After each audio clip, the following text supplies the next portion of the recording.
Hello, hello les amis, bienvenue dans cette nouvelle interview. Je m'appelle France Drillon, j'accompagne les porteurs de projets de cœur à lancer leur activité. Je suis révélatrice d'entrepreneurs et inspiratrice de confiance. Et aujourd'hui, pour cette interview, j'ai la joie et l'immense honneur de recevoir aujourd'hui avec moi une femme un petit peu hors du commun. Vous pourrez peut-être vous dire qu'elle est originale, certes. C'est une femme qui m'inspire, que j'ai découvert il y a peu et qui m'inspire beaucoup.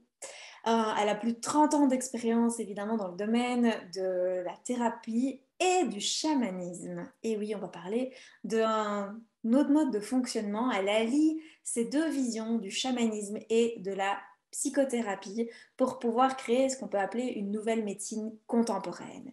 J'ai à cœur du coup aujourd'hui de vous présenter et de partager cet écran avec Ghislaine Duboc. Bonjour Ghislaine. Bonjour.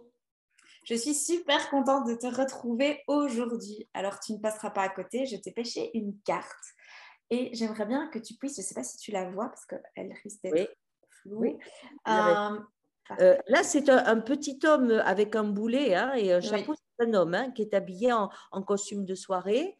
Après, c'est un homme qui est déguisé ou un singe, je ne sais pas, mais qui joue à faire peur et qui est avec une roulette de la vie, hein, les cœurs cassés. Le troisième, c'est des épées, donc c'est la guerre, la mort.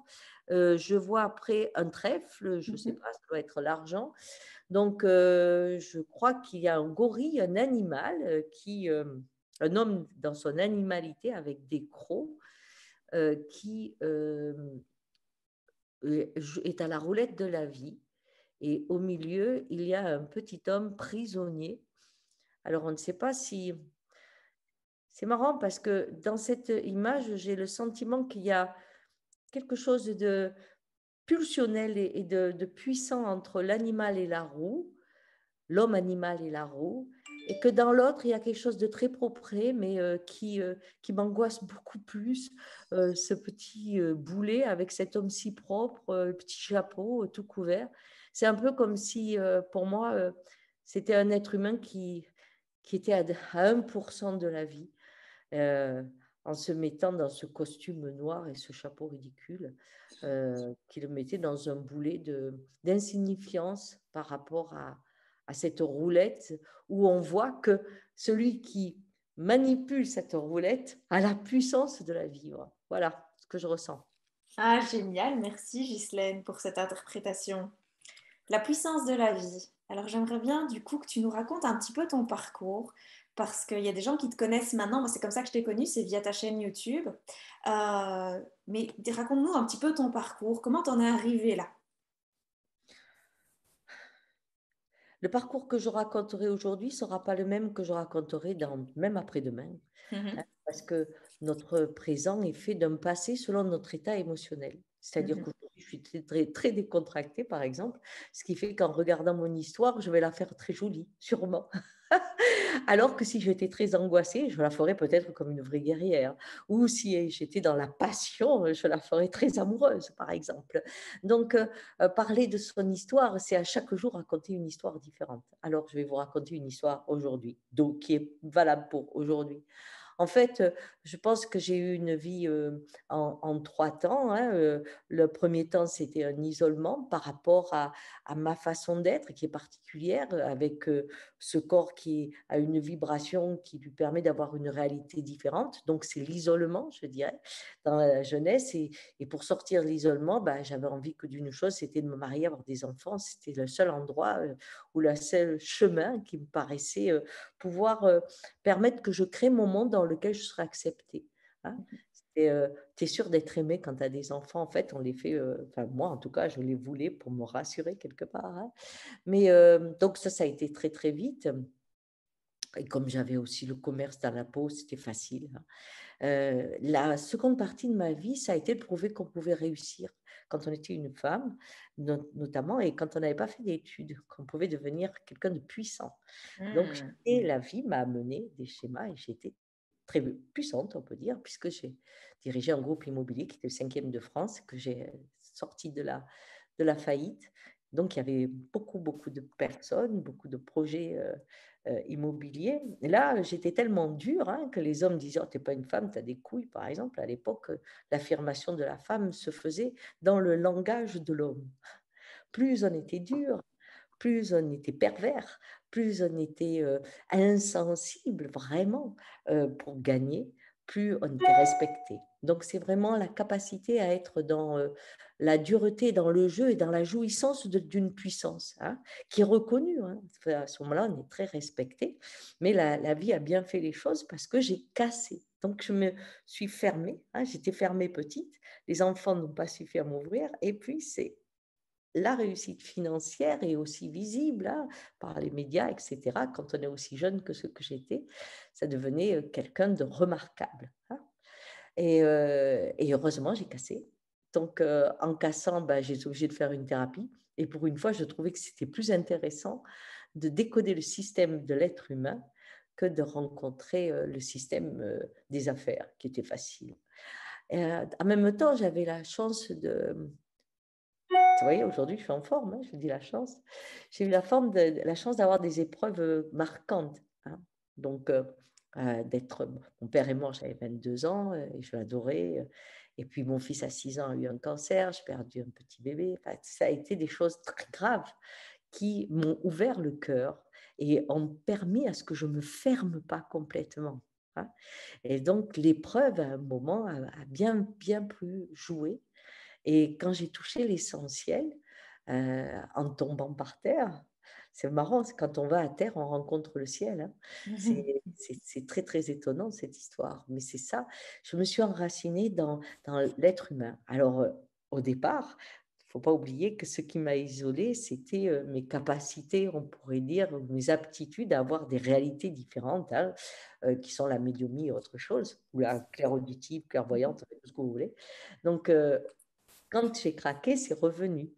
Et j'ai essayé de faire un parcours, comment dire, acceptable et reconnu, qui était le travail, la psychothérapie démarrée. On était tous très, très créatifs. C'était incroyable à cette époque-là. Il n'y avait pas autant de règlements que maintenant. Hein. Et donc, on faisait tout, on testait tout. On testait tout. Il y avait la PNL qui arrivait, mais il y avait l'hypnose ericksonienne. On n'avait que les fondateurs en plus. C'est-à-dire que les formations se faisaient avec ceux qui inventaient les outils. Il y avait vraiment un champ possible devant vous, en tout cas.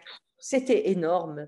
Et surtout, chaque fois que j'expérimentais quelque chose, je trouvais que c'était puissant pour moi. D'abord, moi, je suis devenue moi.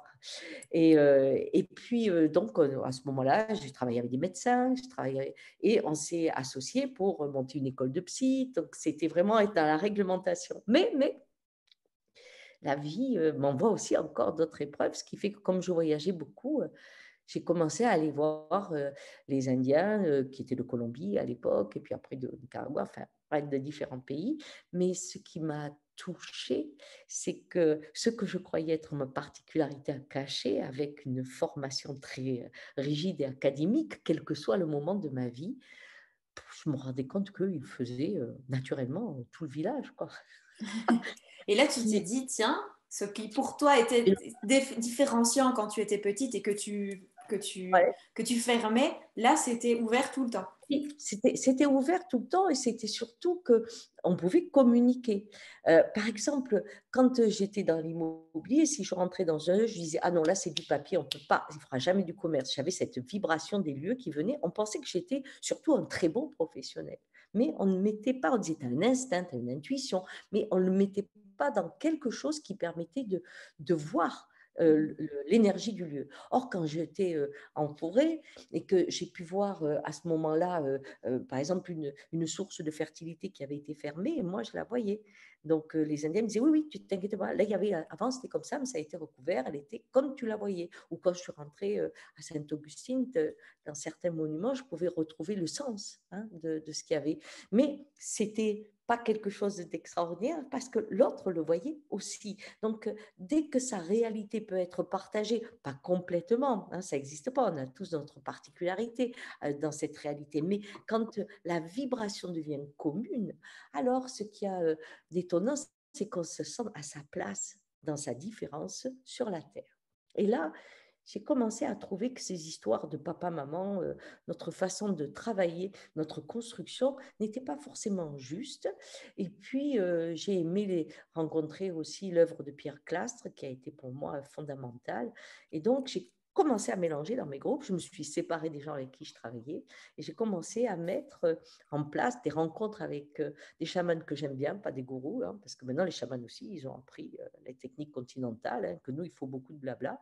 Donc, j'ai rencontré des gens qui étaient beaucoup plus dans ce que j'aime, c'est-à-dire la simplicité, la simplicité de la vie. Et là, j'ai laissé aller ma créativité.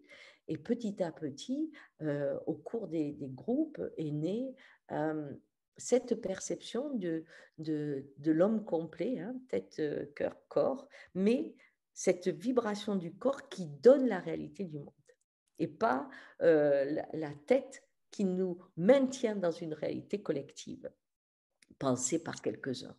Donc, cette rencontre de l'homme debout, de l'Indien qui marche sa parole, ça a donné à ma vie une joie que je ne peux pas imaginer. Comment dire? En fait, quand je suis dans un groupe, je travaille comme le groupe. J'évolue avec le groupe. On est des partenaires, on est dans le même cercle. Et donc, c'est la poésie qui vient. Hein, et aussi, c'est le chaman de son lieu. Ah, tu peux expliquer? Ce que j'ai appris vraiment, plus j'ai voyagé, plus j'ai rencontré la dynamique de l'Indien, comme j'aime l'appeler, plus je sais que je suis responsable de ma terre, c'est-à-dire là où la vie m'a posé. Hein. Les villes, je les connais, je connais les villes, mais je connais aussi des endroits abîmés avec notre culture. Quand on va en Amazonie ou autre, on rencontre une autre culture, un autre paysage. Et moi, par exemple, je ne suis pas forcément à l'aise quand il y a autant d'insectes, autant de bêtes, autant d'humidité. Ce n'est pas aussi facile pour moi que si je suis dans les bois en Cévennes. Il y a des insectes aussi, il y a des choses. Mais celle-là, je ne sais pas pourquoi, je suis très, très bien. Quand je rentre dans un bidonville, qu'on soit au Venezuela ou autre, je me sens, mais je n'ai pas les codes de survie du bidonville. Je vais les avoir parce que quelqu'un m'accompagne. Par contre, si je suis en ville, j'ai des codes dans les grandes villes, que ce soit Marseille, que ce soit Montpellier ou autre. Là, j'ai des codes très particuliers où je n'ai pas besoin de me dire, il faut que tu fasses attention à ça, je le sais. Et c'est là où on se dit, si on doit agir, c'est agir ici et maintenant et s'ouvrir à notre terre blessée ici, par notre culture de maintenant. L'isolement de l'homme qui existe dans la ville, on ne le trouvera pas dans un village au Nicaragua ou au Chili, on ne le trouve pas dans un village. Ça n'existe pas parce qu'ils n'ont pas les moyens de l'individualité. Hein. Il faut toujours un coup de main pour faire quelque chose. Donc, nous, notre isolement est énorme. Et Notre qu'est-ce que tu penses comme ça de cet isolement qui est créé au fur et à mesure ça fait combien de temps là que l'humain il s'est autant isolé, en tout cas chez nous? Parce Il y a eu deux on façons parle... d'isoler l'individu. L'autoritarisme, comme le communisme, comme les dictatures. Qu'est-ce qu'on fait? On fait que les enfants sont les gardiens de la pensée du maître et qui peuvent dénoncer les parents. Ce qui fait que l'individu a même peur de ses rêves. Hein. C'est-à-dire qu'à l'intérieur d'une famille, il y a cette façon d'être en crainte de l'autre. Et c'est ce qui permet de dominer les gens. On sait très bien que des gens qui se réunissent et sont solidaires, on peut plus les dominer. Parce qu'on fera comme les rats. Ah, C'est ça qui est très intéressant. On retrouve la dynamique du rat. alors, C'est-à-dire que le rat, quelques rats peuvent se sacrifier pour pouvoir montrer aux autres que là, il ne faut pas y aller. Il n'y a pas le moi, moi, moi, moi, moi. Donc, la dynamique du rat fait qu'un gouvernement en face, qui est autoritaire, crève. Parce qu'il y aura toujours un rat qui mourra pour le groupe.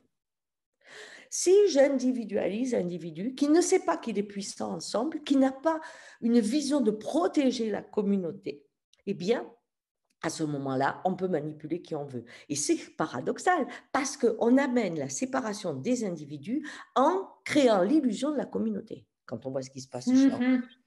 Donc là, on rentre dans des paradoxes que seul le cerveau peut accepter, le corps ne peut pas.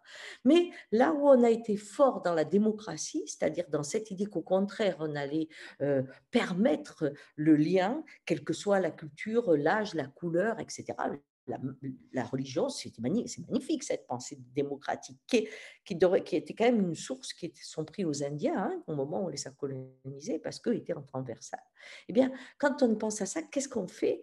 On donne à chacun, par le divertissement, l'illusion qu'il est le maître du jeu. Donc, on devient tous des dieux.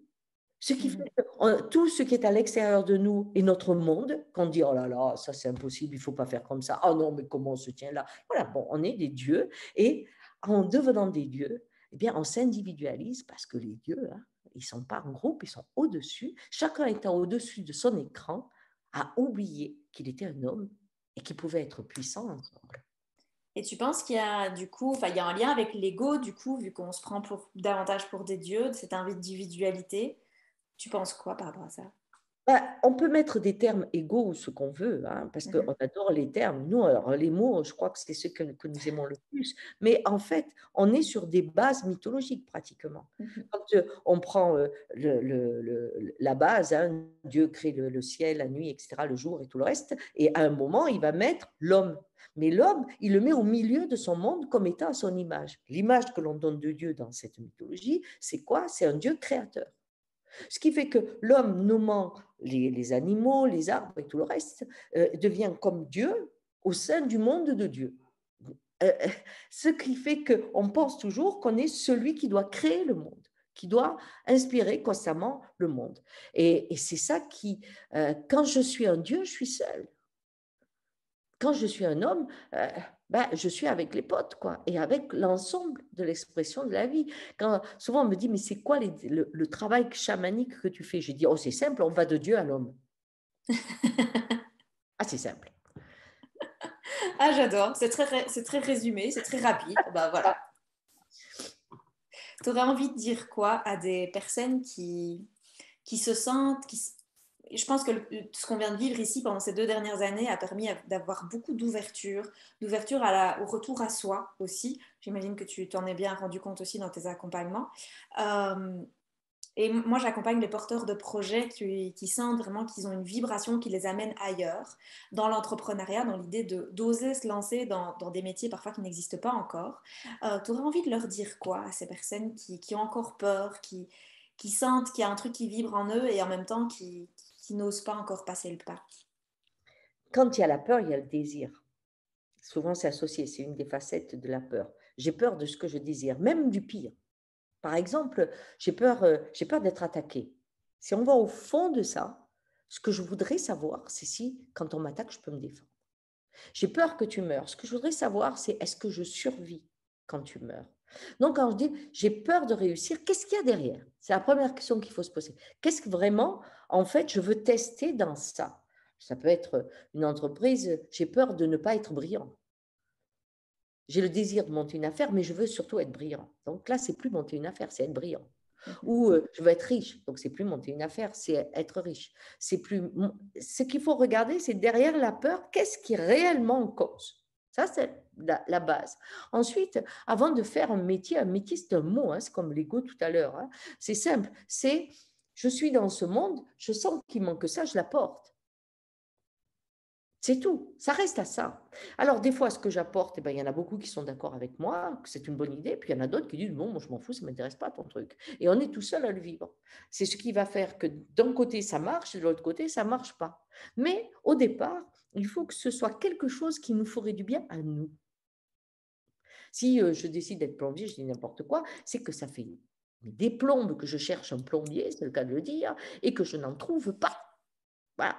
Alors, mon manque de plombier fait que je me disais, mais en fait, moi, j'adore bricoler. Si je faisais un CAP de plombier, tu verrais que je m'en sors.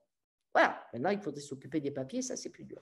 Mais le goût qui fait que on réussit, c'est que ça passe par soi. Dans le monde de l'Indien, on dit ce qui est au niveau de l'homme est la projection de ce qui se passe dans le plus grand. Si je veux monter quelque chose, je regarde d'abord ce qui à moi me plairait, ce que j'aimerais avoir, et automatiquement je le projette. Et comme on est tous connectés, il y a des grandes chances que il y ait une tribu qui aime ce qui a été apporté. Et de s'autoriser du coup à aller vers cette tribu qui va pouvoir compléter. Elle viendra. Mhm. C'est pas soi qui amenons la tribu, c'est l'objet qu'on amène, c'est-à-dire le service ou le truc, ce qui me manquait que j'amène, qui va créer le lien pour que la tribu existe. Mais je sais bien parler de quelque chose qui m'a manqué réellement, sensoriellement, que si c'est dans le blabla de la tête. Et c'est là où souvent, pour être lumineux, par exemple, pour être vu ou pour être riche, je cherche la bonne idée. Là, vous êtes sûr que vous plantez. Ça ne marche pas. Oui, parce que là, de nouveau, on revient sur l'individualité, le truc ultra unique, alors que parfois, enfin, les idées, elles sont en groupe. Et plus on est nombreux à avoir parfois les mêmes idées, plus on va pouvoir changer le système. Ben, on est dans le bon sens, mais Mhm. on disait dans les laboratoires, par exemple, que pour un brevet, au dernier moment, ils courent tous. Pourquoi? Parce qu'à l'autre côté de la planète, ils sont sur la même recherche. C'est-à-dire qu'il y a un besoin hein, qui se profile et certains se sentent capables, que ça les attire de participer à ce besoin aujourd'hui. Donc, bien sûr qu'on n'est pas unique, mais ce n'est pas la peine de s'occuper des autres. À nouveau, Mhm. si on n'arrête pas de faire un marché, un plan, une vision, tout ce qu'on veut, euh, il y a quelque chose, quand je pense je crois que c'était Renaud, hein, je ne suis pas sûre, mais Renaud, qui était le dernier enfant le plus, on croyait que c'était presque un handicapé, il était dans son garage, il faisait un moteur, quoi. Donc, les autres étaient dans les tisserands. Il ne s'est pas occupé de savoir s'il voulait que tout le monde roule en voiture un jour ou qu'il y aurait une voiture pour permettre de bouger. Il avait envie, lui, de vivre ça. Quand on pense à même à celui qui est devenu très riche, là, Bill Gates, bon, quand il est dans son garage, il pense que ça l'amuse de faire ça. Donc, si je n'ai pas la joie de ce que je fais, moi, dans tout ce que j'ai fait, tout, et Dieu sait, je fais des marchés, je monte un restaurant, je vais un hôtel, je fais beaucoup de choses. Hein, bien, dans tout ce que j'ai fait, j'ai toujours fait parce que j'aimais ça. Tout. Donc, Après ça tout, permet aussi de pouvoir adapter, parce que si je reprends l'exemple du plombier, comme tu disais, ben, tu vas faire ta formation pour être plombier jusqu'au jour où tu sentiras que c'est plus la joie qui te mène, et tu auras un autre besoin qui fera que tu te rendras dans autre chose et tu feras autre chose après. oui, c'est-à-dire qu'à travers la plomberie, par exemple, je me suis rendu compte en allant chez les gens que ce qu'ils avaient besoin, c'était, je ne sais pas, que leurs plantes et leur jardin de terrasse soient entretenus. Et qu'en fait, dans mes loisirs, c'est ce que j'aime. Je me dis, oh là là, si je pouvais gagner ma vie juste en m'occupant des plantes, donc ça serait bien. Et là, je vais arrêter le plombier à plantes parce que sur le terrain, j'ai découvert ça. Mais c'est Mhm. pareil, si j'ai cherché un plombier, que je ne l'ai pas trouvé, que je deviens plombier, ce que je vais dire, c'est comment je pourrais faire, comment on fait pour être vu. Qu'est-ce que j'ai fait comme démarche pour trouver le plombier qui serait là rapidement. Donc, j'ai presque découvert une exploration de marketing. Tout ça parce que c'est ce que j'ai vécu. C'est-à-dire que mon expérience reste un cadre formidable qui me permet d'avoir des compétences parce que j'ai d'abord été le consommateur avant d'être celui qui répond. Et ce qui permet encore davantage de comprendre notre futur client en plus. Ah ben, exactement, c'est moi. Mhm. C'est moi avec mon manque, mon besoin, ma demande, ma difficulté à rencontrer, à trouver, tout ça. Et qu'est-ce que tu répondrais à des personnes qui disent oui, mais tu sais, c'est pas le bon moment? Parce que ça, j'en entends tellement qui disent C'est c'est pas le qu'eux bon ne moment. sont pas prêts. C'est eux qui ne sont pas prêts. Ça ne sera jamais le bon moment. Jamais. Même un amour, quand on décide, ou avoir un enfant, je veux dire, on dit, ah, c'est pas le bon moment, et puis après, on se retrouve 45 ans, il n'y en a plus, parce qu'il n'y a pas de bon moment. Quand on dit, c'est pas le bon moment, c'est qu'à l'intérieur de soi, on n'est pas prêt. C'est jamais le bon moment. Quand on pense à après la guerre, c'est le moment où on a fait la sécurité sociale, les congés payés, etc. Franchement, il y avait une dette énorme, tout était rasé, et là, on pense à s'occuper du bien-être de chacun. Non, mais attendez, c'est pas le bon moment. On aurait dû dire aujourd'hui, dans notre vision du monde, on dirait, oh, c'est pas le bon moment.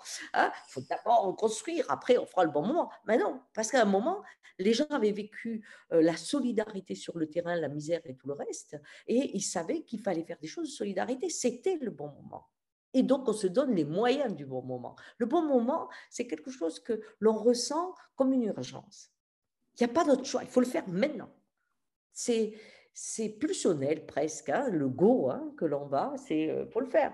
Et quel risque? Je veux dire, on se plante. Et alors, bon, quand on perd un emploi, ce n'est pas le bon moment non plus. Et pourtant, on perd un emploi.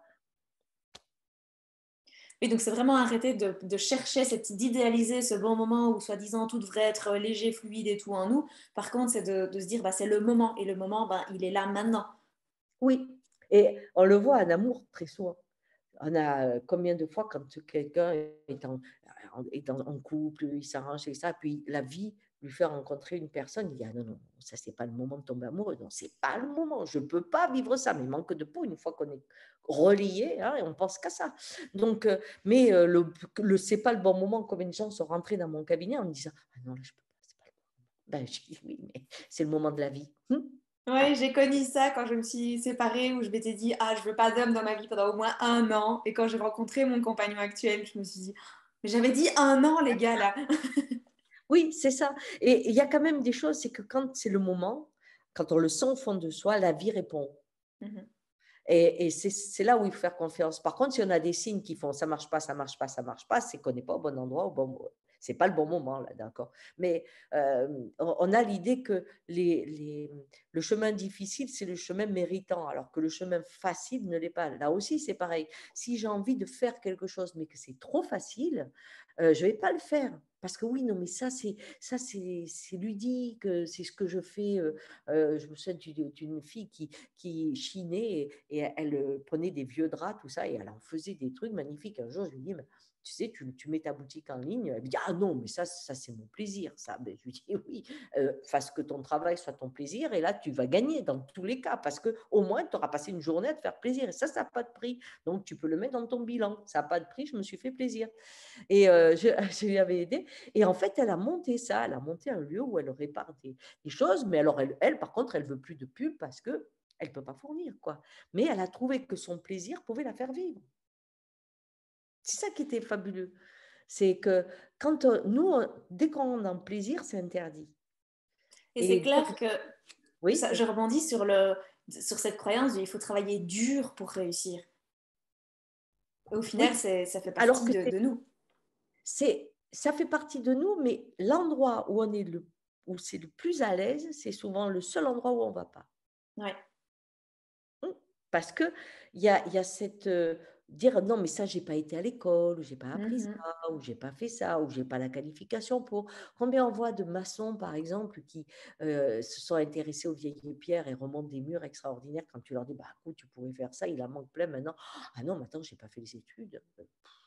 Mais Oui, on revient sur cette notion de légitimité qui est jamais qu'une construction de peur, en fait.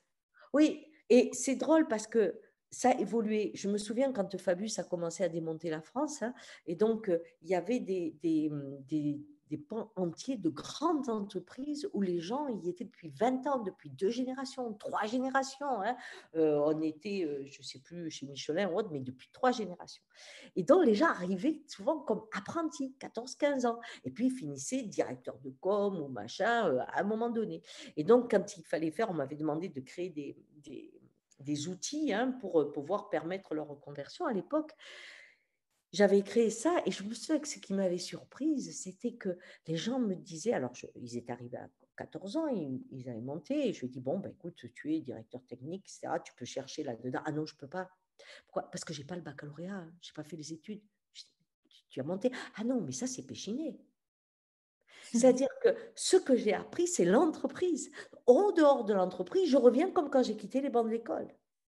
C'était fou cette histoire. Mais franchement, on a monté des outils pour qu'ils se réapproprient leurs connaissances et qu'ils puissent la mettre à l'extérieur. C'est énorme cette histoire.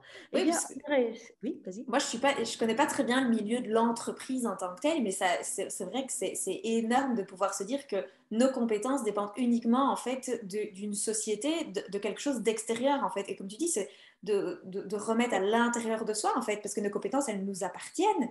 Oui, mais l'entreprise, à l'époque, Oui, était le foyer. oui, C'est-à-dire qu'on était Péchiné, on était Ron Le Poulenc, c'était vraiment la fabrication sur 2 générations, 3 générations. ouais. Donc, il y avait une appartenance. Et Mhm. comme on appartenait au lieu, dans le lieu, on était reconnu. Hors du lieu, c'était un monde étranger. Et cette culture qui a perdu, puisque aujourd'hui on vend les entreprises, il n'y a plus de culture, la personne ne sait jamais si elle va rester, pas rester, il suffit qu'elle est toujours trop chère, donc de toute façon. Donc il y a ce besoin d'appartenir, on le voit à l'hôpital, hein, les hôpitaux qui sont arrivés à garder l'esprit collectif, où les gens appartiennent à la, comment dire, à la, y en a un que j'aime beaucoup, c'est la Wagonnaise. Oh, je ne sais plus comment ça s'appelle, à Paris, il y en a.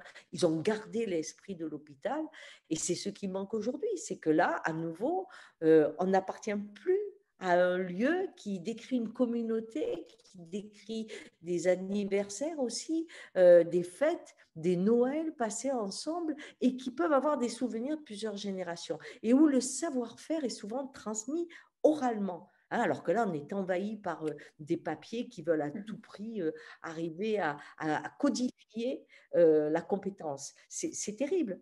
Mais On a quitté la transmission par ça. c'est ce qui Oui, fait vas-y. qu'on estime que tout ce qui est indien, les aborigènes en Australie, par exemple, les papous et ainsi de suite, il n'y a pas de transmission écrite et donc on les considère comme des peuples primitifs, alors que la transmission orale est, au fond, ils apprennent par mimétisme. Oui, c'est-à-dire que quand, par exemple, quand on veut apprendre à faire un plat en cuisine, hein, il y a, je peux avoir la recette, mais si je regarde la personne qui le fait très bien, je vais voir qu'elle ajoute quelque chose, qu'elle fait quelque chose. Chez les Indiens, par exemple, il y avait une chose, c'est que dans les entreprises qu'ils ont montées, au départ, hein, maintenant je pense que ça a changé, mais ils avaient une façon qui était intéressante. Si tu veux grimper, il faut que tu crées ton double. Ce qui voulait dire qu'il fallait tout transmettre, même le petit détail qu'on faisait, un coup de chiffon qu'on donne sans faire attention, hein, ce geste-là, celui qui regarde va refaire le geste. Après, celui qui analyse se dit, ah, mais c'est une bonne idée d'avoir passé ce coup juste avant parce que ça permet ça et ça. Donc, il fallait créer son double pour pouvoir grimper, ce qui voulait dire qu'il n'y avait pas de secret. Or, le monde de l'entreprise, c'est pour garder du pouvoir, je garde mon secret. Donc, j'ai un savoir-faire, punaise, je me le garde, je le fais breveter, ou je fais ceci ou cela. Donc, cette transmission, c'est au-delà de la transmission orale. C'est je dois garder. Ça, c'est vraiment triste. Et on n'a pas ça dans les cultures où justement la sécurité passe par un savoir partagé. Alors que nous, la sécurité, c'est garder une connaissance qu'on va faire payer à tous. Et on Ça me croit que c'est fait la sécurité. tellement penser à échelle plus proche pour moi, c'est mes grands-mères qui, toutes leurs recettes, tu parlais des recettes, leur manière de laver le linge pour enlever les taches, tout ça, elles sont parties avec tous leurs secrets. Oui, parce que ça se transmettait de mère en fille, mais par le fait que tu me suis, tu marches avec moi et tu fais. C'est euh, comment dire, on passe aujourd'hui par l'information. Mhm. L'information n'amène jamais à une transmission, elle amène à une connaissance. Alors que si je vis avec quelqu'un pas à pas, je vais vivre l'expérience. C'est très différent. Mais on est rentré dans le monde de l'information où on sait tellement de choses qui ne servent à rien. Hein. Oui, et puis qu'on finit Mais même par oublier parce qu'on ne les utilise pas. oui, et on croit que comme c'est marqué là, par exemple, quand je fais mes groupes, je ne donne pas de, je ne sais plus comment on dit, pas des PDF, enfin Des PowerPoint. voilà, il n'y en a pas, il n'y a rien du tout. Et alors on me dit, oh, mais quand même, tu pourrais nous faire. Non, je dis, tu retiens ce que tu veux. Parce que si je me mets à faire ça, à un moment, tu t'en vas, tu rêves, parce que tu te dis, je le lirai à la maison demain. Mais moi, des fois quand il y en a une qui note, qui est mon assistante, qui note des fois ce que je fais, parce que j'oublie toujours les rituels concrets, ils meurent en même temps qu'ils existent. Donc, quand je les relis, des fois, je me dis, mais j'y comprends rien. Je me dis, mais tout à fait. Je me dis, oui, mais j'y comprends rien, quoi. Comment? Parce que c'est pas la même chose entre décrire quelque chose et l'être dans l'ambiance, on ne se rend pas compte de ceux qui participent à l'action qui n'est pas vu, parce qu'on ne le juge pas important. C'est ça qui est très intéressant, en fait. Hein. Et aujourd'hui, où on vit essentiellement dans le cerveau, on a du mal à savoir ce qu'on veut faire comme métier parce qu'on a plein de possibles dans la tête. On a plein d'informations dans la tête. Alors que si je suis juste dans mon corps, dans l'expérience, je sais ça, je peux, ça m'apporte rien. Et puis c'est s'autoriser, du coup, comme tu parlais tout à l'heure de tomber, c'est s'autoriser à tester quelque chose et puis en cours de route, de dire non, je reviens, hop, je teste là, je reviens. Ah, là, ah ouais, là, c'est bien. Oui, J'en- ça, c'est la grande différence entre les Américains et nous. Hein. C'est que nous, quand on tombe, c'est la chute mortelle. Hein. C'est-à-dire, on est mal vu, on n'a pas le droit à l'erreur, etc. Alors qu'en fait, un Américain, quand il tombe, c'est juste qu'il a eu la chance d'essayer. Donc, on va valoriser le fait qu'il a osé, hein, et pas qu'il soit tombé. Nous, on est dans la chute en permanence, mais c'est aussi un schéma très, très chrétien, hein. On est beaucoup plus fixé sur la souffrance que sur la résurrection, par exemple, hein. On va garder une croix avec un mec qui souffre plutôt qu'avec un mec qui rigole parce qu'il s'en est sorti. Donc, en fait, c'est quand même ce conditionnement constant qui empêche l'échec. On n'a droit qu'à la réussite. Sinon, on est un pauvre type. Et puis, on voit bien que les banques, le système ne permet pas souvent l'apprentissage pour pouvoir arriver à la réussite. Parce qu'on est mal vu. Ah, vous avez déjà fait faillite. Oh là là, c'est énorme. On ne peut pas vous On n'a pas ça aux suivre. États-Unis. On n'a pas ça. Au contraire, on a des gens qui osent et ceux qui, parce qu'ils n'osent pas, sont pour eux des personnes sans intérêt. C'est vraiment deux choses. C'est comme si on disait à un enfant quand il veut apprendre à marcher, il ne faut pas que tu tombes. Il ne va jamais marcher. Alors, qu'est-ce qu'on fait quand il a fait 2 pas? Il tombe les premiers temps. Mais on dit, waouh, tu as fait 2 pas. Voilà, c'est toute la différence dans une entreprise. C'est-à-dire que dans un cas, on regarde les 2 pas, dans un regard, on dit, oh, tu es tombé, fais attention, là, maintenant tu peux faire ça. Alors, comment il va marcher? Je ne sais pas. Donc parfois, ce serait intéressant de redevenir un parent bienveillant. Oui, que la société, si la société veut des créatifs, il faut qu'il y ait de l'expérience. Et l'expérience nécessite de ne pas forcément réussir au premier coup. Mais on n'est pas dans un schéma extrêmement créatif, on est dans un schéma spéculatif, hein. Quand on regarde le nombre d'artisans aujourd'hui qui sont doués, qui ont du boulot, qui sont bien dans une société où ils pourraient apporter leur art et leurs compétences avec bonheur, eh bien, ils ne le font pas parce qu'ils sont nuls dans les papiers. Et que le poids des papiers, là j'étais avec une infirmière qui me disait, tu sais, heureusement que ma collègue elle y connaît au papier, parce que sinon moi je ne serais jamais infirmière libérale, je ne pourrais pas. Mais on a un ferronnier qui a quitté son métier parce qu'il a dit, moi les papiers, j'y arrivais plus. Donc maintenant il travaille chez une entreprise où il vend, quoi. Donc c'est malheureux, mais on arrive à un point où le besoin d'information qui n'a aucune utilité pour seulement contrôler les individus, tue peu à peu la créativité. Et ça, c'est dingue. C'est vraiment dingue. Et puis ça empêche. Quand vous voulez être... Ça Oui, je empêche te des donnais personnes. juste des Oui, oui. mais ceux qui doivent faire couvreur, ils n'ont pas le droit de monter sur le toit quand ils ont 16 ans. Alors, pourquoi vous êtes couvreur? Enfin, je veux dire, on arrive à des aberrations. On arrive à des aberrations parce qu'elles sont faites par des gens de bureau, par des assureurs qui disent ah non, 16 ans, ça coûte trop cher, une validité pour 50 ans après, tu imagines. Bon, enfin, on a des critères qui sont des critères de la tête. Et le monde concret, le monde qui a besoin de s'adapter aux situations, d'évoluer avec ce qui arrive, avec ce changement climatique, qui a besoin de ces petites fourmis créatives un peu partout, ne peut pas être encadré. Il a besoin d'abord de fleurir, après on fait le cadre. Nous, quand on a créé les psychothérapeutes, il n'y avait aucun cadre. Et puis après, ils ont mis un cadre, là, il y a une dizaine d'années. Moi, je me suis battue parce que je ne voulais pas que ça soit comme ça. Mais en fait, ça ne veut plus rien dire, psychothérapeute. Déjà, ils n'ont même pas l'obligation de faire une psychothérapie. Enfin, je veux dire, nous, c'était la base. Hein, bon, un psychothérapeute peut être psychothérapeute s'il a fait des études de dentiste. C'est parfait. Donc, vraiment, on arrive à des aberrations administratives parce que le monde est pensé et peu vécu, et contrôlé et pas du tout confié à la créativité qui peut faire peur, hein, dans ce qu'elle invente. Il y a la créativité permise, c'est celle de la technologie contrôlante. C'est tout. Dans tous Donc, les systèmes. si je comprends bien en plus, c'est qu'on empêche les gens, comme tu disais, de fleurir, donc d'aller où ils ont leurs élans. Et en plus, on leur empêche d'avoir confiance en eux. Enfin, confiance en leur ressenti, en ce qui est juste pour eux, parce qu'ils sont tellement comme tu dis, dans des cadres, dans des cases, qu'au final, dans cette case, il n'y a pas de place pour pouvoir essayer, en fait, juste essayer. Oui, essayer et faire ses choix aussi. Il y a tellement, on prend toujours des risques. Quand on me parle d'une initiation, par exemple, pendant des années, je faisais faire des initiations où on était seul dans un bois, hein, et dans un cercle, on se mettait, mais il n'y avait pas de téléphone, il n'y avait rien, on ne savait pas où était la personne, hein, et elle faisait sa quête de vision. Bien sûr qu'un sanglier peut lui faire mal, bien sûr qu'elle peut avoir un malaise et être toute seule. Et alors, on peut aussi mourir en faisant une quête de vision. Mais la mort fait partie de la vie. On veut une initiation qui soit tellement balisée que ça s'appelle plus une initiation, ça s'appelle une balade avec deux mains qui vous tiennent la main, quoi. Bon, donc, il a fallu arrêter.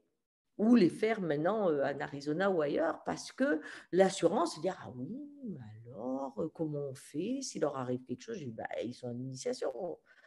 Ça peut mal tourner, comme tout peut mal tourner. Mais ça veut dire quoi mal tourner? Ça veut dire que c'est la fin d'une vie ou c'est un accident. Ben, si je veux vivre, il faut que mon corps, comme tout dans la nature, soit soumis aux événements qui le bouleversent, le transforment et l'étonnent.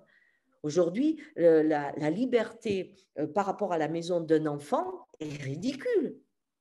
Il est bien en fin de compte devant un écran et ça devient la génération du monde assis. Nous, on allait dans les bois, ma grand-mère, elle n'a jamais eu peur qu'il m'arrive quelque chose. Mais aujourd'hui, bon, là, comment tu laisserais aller? Ben, je dis oui, c'est pas grave. Si au bout d'un moment, elle ne vient pas, on ira la trouver. On prend le chien et il la trouvera tout de suite. Non, ça ne se fait plus. Donc, Ben oui, c'est vrai. regardons ce monde qui se resserre. Où à la fois on choisit une forme de facilité, de confort, et où il n'y a plus d'expérience en fait. C'est la peur. En fait, on retourne dans le jardin d'Éden, dans le monde d'Adam, c'est-à-dire là où il n'y a pas de mort, là où le monde est rêvé et pas vécu. Et c'est vers ça qu'on va. On va avec les métavers, avec nos jumeaux numériques. Nous rentrerons dans un monde où le corps sera juste là pour être une prise électrique, et puis c'est tout, quoi. Et le monde pourra mourir autour de nous. Sauf si on a une guerre qui réveille tout le monde. Ben, je sais pas que Ben, ce ça qui se se passe aussi, c'est qu'on va du coup aller, j'imagine, j'aimerais bien ton avis là-dessus, on va aller sur un monde à deux vitesses, un monde qui va partir dans le virtuel, où tu dis bah, le corps n'est plus qu'une prise électrique, et un monde où les gens ont envie de se reconnecter, de connecter, c'est même pas de se reconnecter, c'est juste de connecter, pas avec, évidemment, pas avec le Wi-Fi, la fibre et ainsi de suite, de connecter à l'humain en fait, à soi et aux autres. Et comment tu vois comment tu perçois les choses, toi?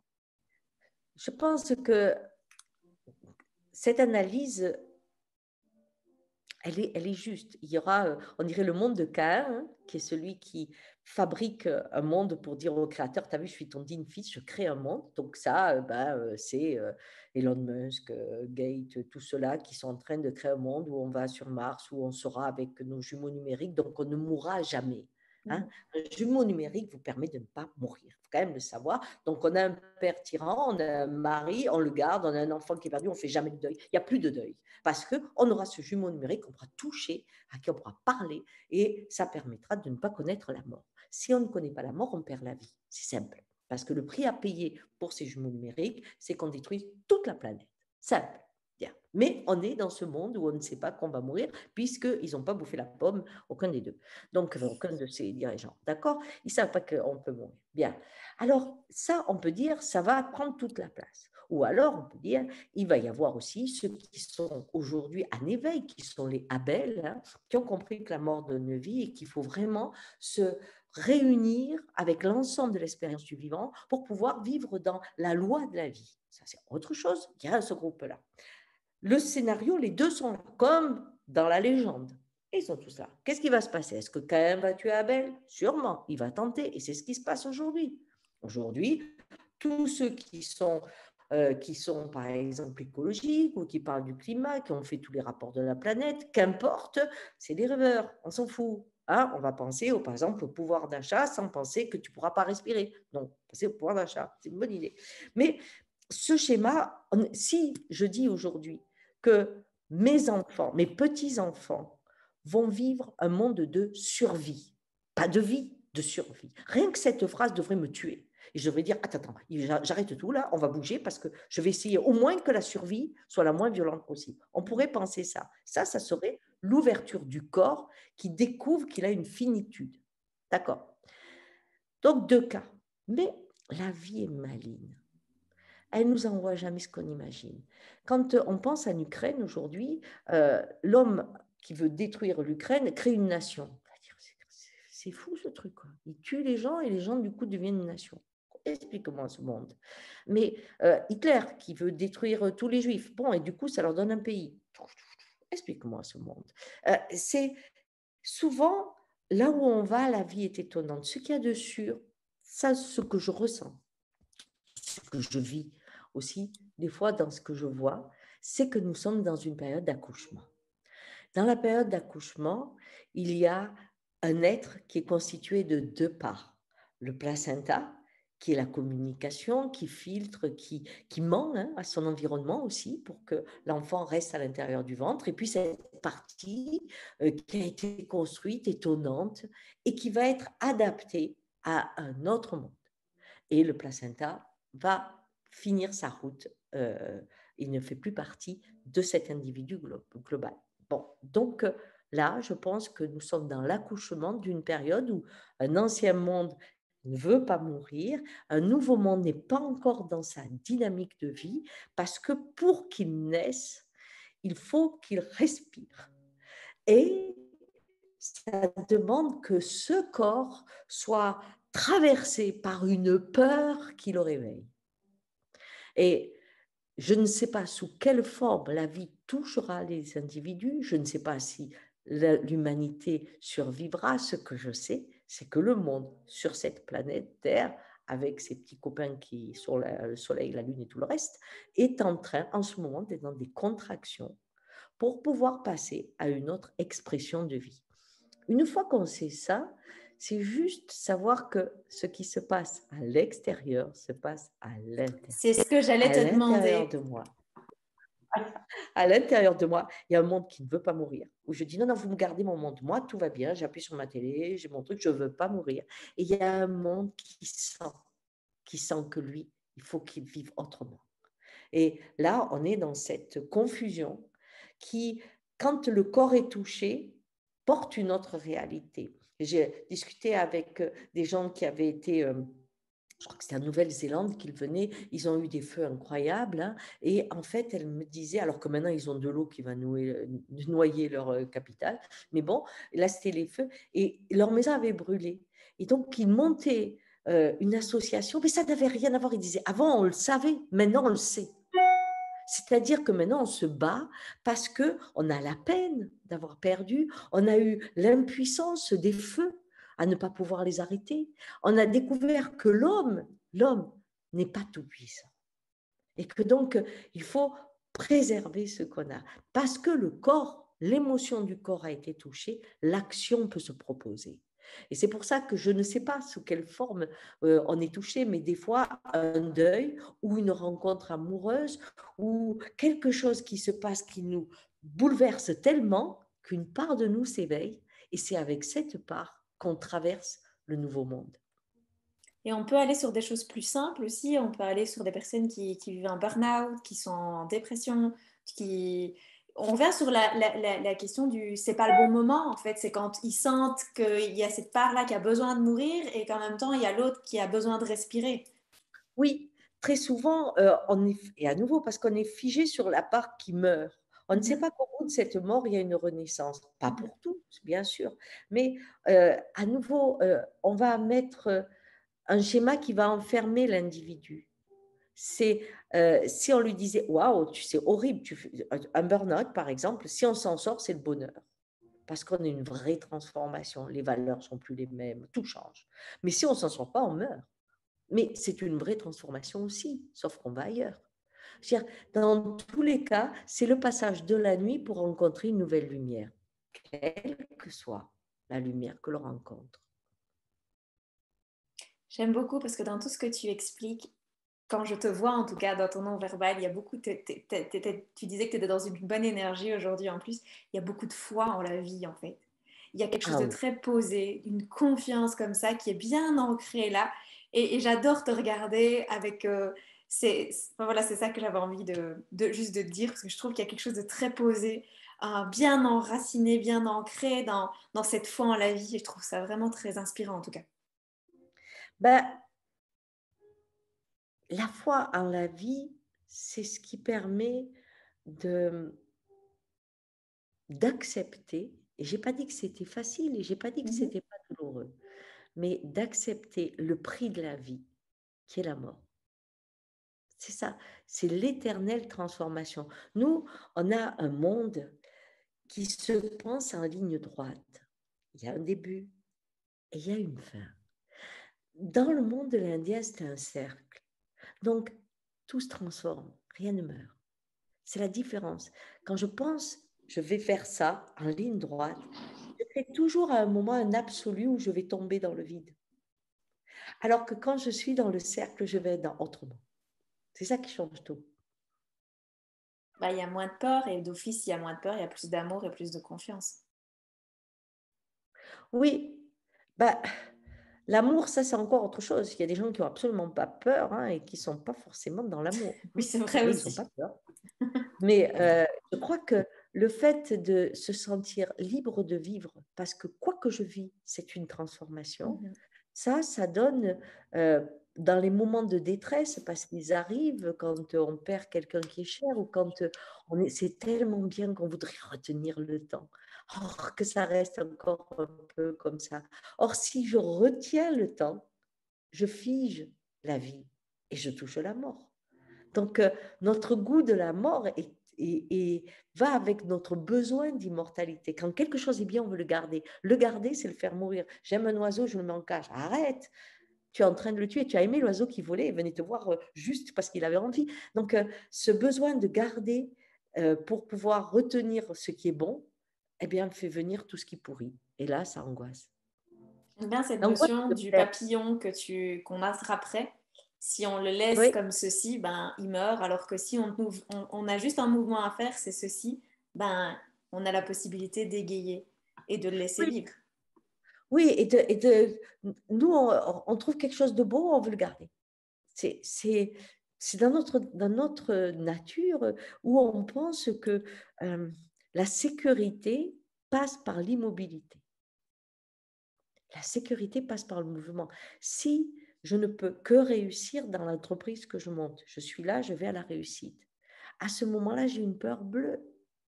Si je pense que, bon, là, je vais essayer ça, et puis après, ça ne marche pas, je ferai ça, et puis ça ne marche pas, je ferai ça. Après, là, je rencontre une joie.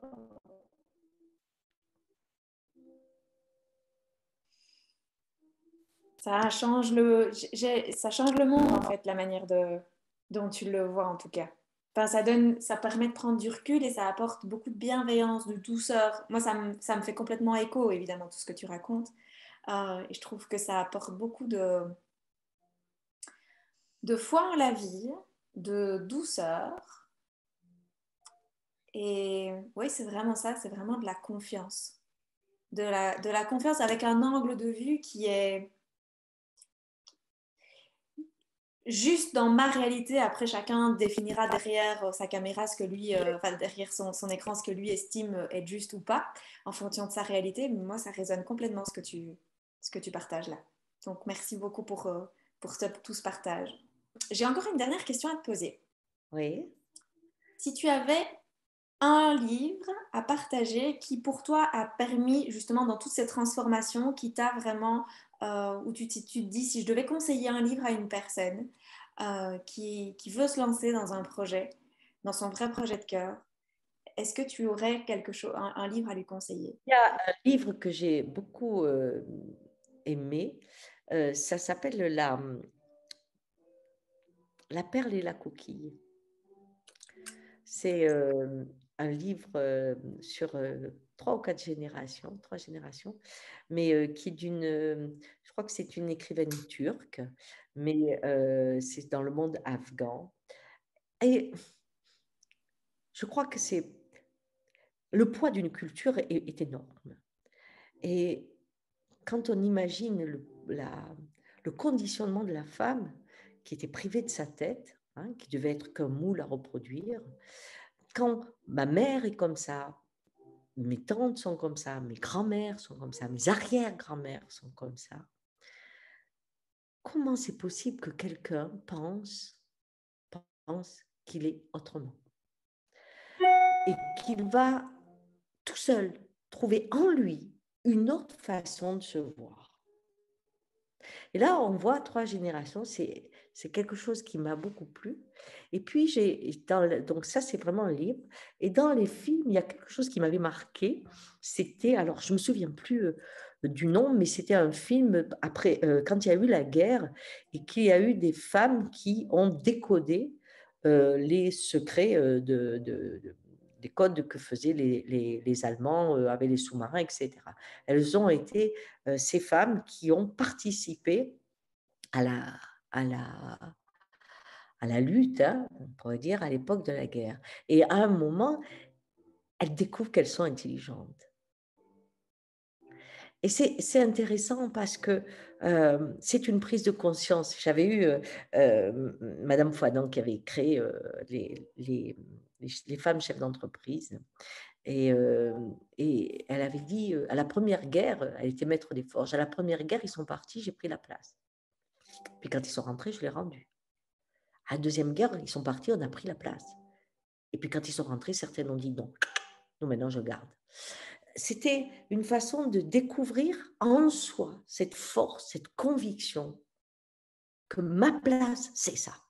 Quand on monte une affaire, c'est une conviction qui n'a pas besoin du regard des autres. C'est entre soi et soi, quelque chose qui se passe où on dit « je veux ça ». Voilà à peu près ce qui me vient à l'esprit maintenant que je pourrais conseiller. Bah, c'est très bien parce que du coup, ça permet d'avoir une super clôture de tout ce que tu as partagé. C'est Voilà. vraiment cette notion de prendre sa place en écoutant vraiment l'intérieur de soi. Oui, exactement ça. Ben, du coup, merci beaucoup Ghislaine pour ce moment. C'était vraiment très enrichissant pour moi et puis pour les personnes qui vont pouvoir regarder cette vidéo. N'hésitez pas à aller regarder d'autres vidéos d'intervenantes que vous trouvez sur ma chaîne YouTube et aussi du coup d'aller voir les vidéos de Ghislaine. Je vous mets les liens en dessous de cette vidéo. En tout cas, un tout grand merci pour cet échange et ce moment. Je te souhaite de passer une très très bonne journée et je vous souhaite de passer une très bonne journée. Au revoir Ghislaine. Au revoir.